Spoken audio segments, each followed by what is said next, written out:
ایسا عظیم پیغام جس میں انسان کی پوری زندگی کی اصلاح چھپی ہوئی ہے۔ قربانی کا اصل مفہوم یہ ہے کہ بندہ اپنے رب کی رضا کے لیے اپنی محبوب چیز کو قربان کرے، جیسا کہ حضرت ابراہیم علیہ السلام نے اپنے لخت جگر حضرت اسماعیل علیہ السلام کو اللہ کے حکم پر قربان کرنے کے لیے پیش کیا۔ قرآن مجید میں اللہ تعالیٰ نے اس قربانی کا تذکرہ کچھ یوں فرمایا ہے: پس جب دونوں نے سر تسلیم خم کر دیا اور اس کو پیشانی کے بل لٹا دیا، اور ہم نے ندا دی کہ اے ابراہیم، تو نے خواب کو سچ کر دکھایا، بے شک ہم نیکی کرنے والوں کو اسی طرح جزا دیتے ہیں۔ بے شک یہ ایک کھلی آزمائش تھی۔ یہ قربانی ہمیں سکھاتی ہے کہ جب اللہ کا حکم آ جائے تو اپنی ہر چیز کو، ذات کو قربان کرنے میں کوئی جھجک نہیں، کیونکہ قربانی صرف جانور کی نہیں، خود اپنی خواہشات کی ہے۔ ہم سب کو سوچنا چاہیے، کیا ہم صرف جانور ذبح کر کے سمجھ لیتے ہیں کہ ہم نے قربانی کا حق ادا کر دیا؟ نہیں، اصل قربانی یہ ہے کہ ہم اپنی نیند، آرام، خواہشات اور گناہوں کو قربان کریں۔ نبی کریم صلی اللہ علیہ وسلم نے فرمایا، قربانی کے دنوں میں اللہ کے نزدیک خون بہانے سے زیادہ محبوب کوئی عمل نہیں، اور وہ جانور قیامت کے دن اپنے سینگوں، بالوں اور کھروں کے ساتھ آئے گا۔ خون زمین پر گرنے سے پہلے اللہ کے ہاں قبول ہو جاتا ہے، اس لیے خوش دلی سے قربانی کیا کرو۔ یہ حدیث ہمیں جانور کی قربانی کی عظمت تو بتاتی ہے، مگر غور کریں، کیا ہمارا دل بھی اس قربانی کے ساتھ اللہ کے قریب ہو رہا ہے؟ اگر ہماری زبان جھوٹ بولتی ہے، ہماری آنکھیں گناہ کی طرف جاتی ہیں اور ہمارے دل بغض اور حسد سے بھرے ہیں، تو جانور کا خون بہانا محض ایک رسم بن کر رہ جائے گا۔ آج ہم فجر کی نماز کے لیے بستر چھوڑنے پر تیار نہیں، قرآن پڑھنے کے لیے وقت نکالتے نہیں، اور دینی محفلوں میں جانا ٹائم ضائع کرنے کو سمجھتے ہیں۔ لیکن یہی وقت اگر اللہ کی راہ میں لگا دیا جائے تو یہی سب سے بڑی قربانی ہے۔ حضرت علی رضی اللہ عنہ فرمایا کرتے تھے، جو شخص دنیا کے لیے اپنے دین کو قربان کرے وہ آخرت میں نقصان پائے گا، اور جو شخص دین کے لیے اپنی دنیا کو قربان کرے وہ دنیا اور آخرت دونوں میں کامیاب ہو جائے گا۔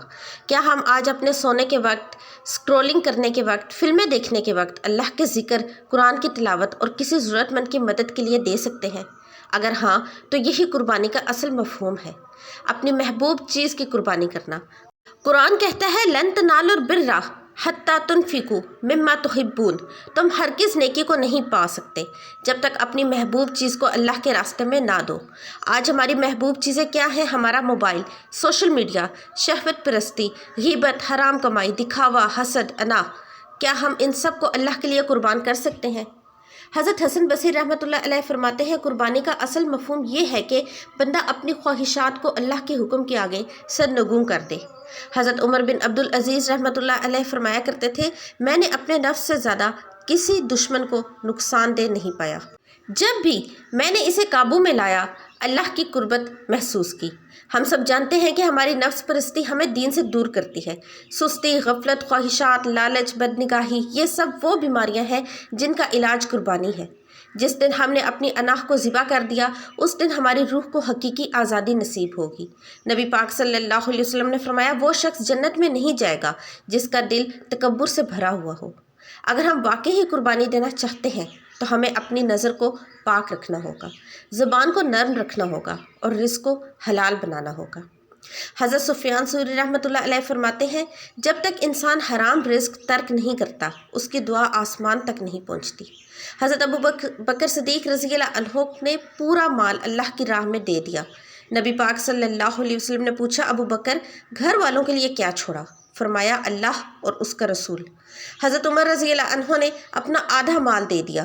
حضرت عثمان رضی اللہ عنہ نے ایک لشکر کے لیے سارا سامان دے دیا۔ حضرت علی رضی اللہ عنہ نے اپنی جان، تلوار اور علم سب کچھ دین کے لیے پیش کیا۔ یہ سب قربانی ہی تھی۔ اگر آج ہمیں کہا جائے کہ سب سے محبوب چیز اللہ کے لیے قربان کرو، تو کیا ہم تیار ہیں؟ کیا ہم اپنا موبائل ایک دن کے لیے بند کر سکتے ہیں؟ کیا ہم غیبت کرنے سے باز آ سکتے ہیں؟ کیا ہم گناہ پر مبنی تعلقات سے نکل سکتے ہیں؟ کیا ہم قرآن کو ہاتھ لگانے کے لیے وقت نکال سکتے ہیں؟ قربانی صرف چھری اور خون کی بات نہیں، بلکہ قربانی یہ ہے کہ بندہ اللہ کے لیے اپنے اندر چھپی ہوئی ہر برائی کو ذبح کرے۔ قربانی کا مقصد تقویٰ ہے، نہ کہ گوشت یا خون۔ اللہ کو نہ تو گوشت پہنچتا ہے نہ خون، بلکہ تقویٰ پہنچتا ہے۔ یہ آیت ہمارے دل کو ہلا دینے کے لیے کافی ہے۔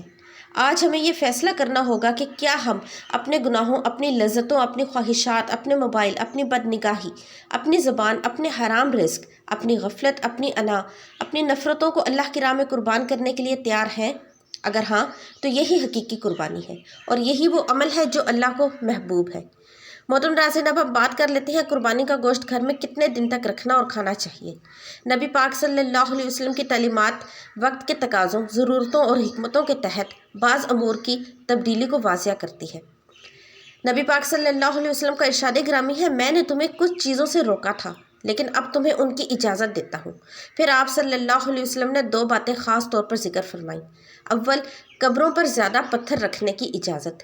دوم، قربانی کا گوشت کو 3 دن سے زیادہ رکھنے کی اجازت۔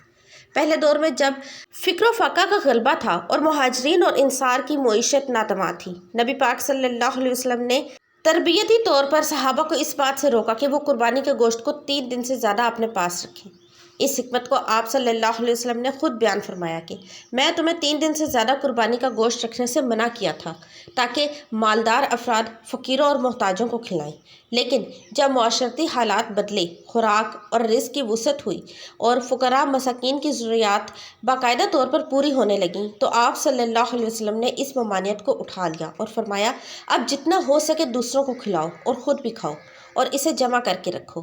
یہ بات ظاہر کرتی ہے کہ شریعت میں بعض احکام وقتی حکمتوں کے تحت دیے گئے ہوتے ہیں اور جب وہ حکمت باقی نہ رہے تو حکم میں تبدیلی آ جاتی ہے۔ یہی معاملہ قربانی کے گوشت کے ذخیرہ کرنے کا ہے۔ آج کے دور میں جہاں فریزر، ڈیپ فریزر اور ایکسٹرا اسٹوریج سہولیات موجود ہیں، وہاں گوشت کو خشک کر کے یا محفوظ کر کے مہینوں تک استعمال کرنا نہ صرف ممکن ہے بلکہ جائز بھی ہے۔ بعض لوگ یہ غلط فہمی رکھتے ہیں کہ محرم کے مہینے میں قربانی کا گوشت کھانا حرام ہے، حالانکہ یہ بات کسی صحیح حدیث یا فقہا سے ثابت نہیں ہوتی۔ اس بارے میں کسی بھی معتبر امام جیسے امام ابو حنیفہ، امام مالک، امام شافعی، امام احمد بن حنبل سے کوئی ایسی روایت نہیں ملتی کہ محرم میں قربانی کا گوشت کھانا ناجائز ہو۔ اس لیے یہ خیال سراسر غلط ہے۔ بس اس بات کو اچھی طرح سے سمجھ لینا چاہیے کہ قربانی کا گوشت جب تک چاہیں استعمال کیا جا سکتا ہے، چاہے وہ 1 مہینہ ہو، 6 مہینے ہو یا پورا سال ہو۔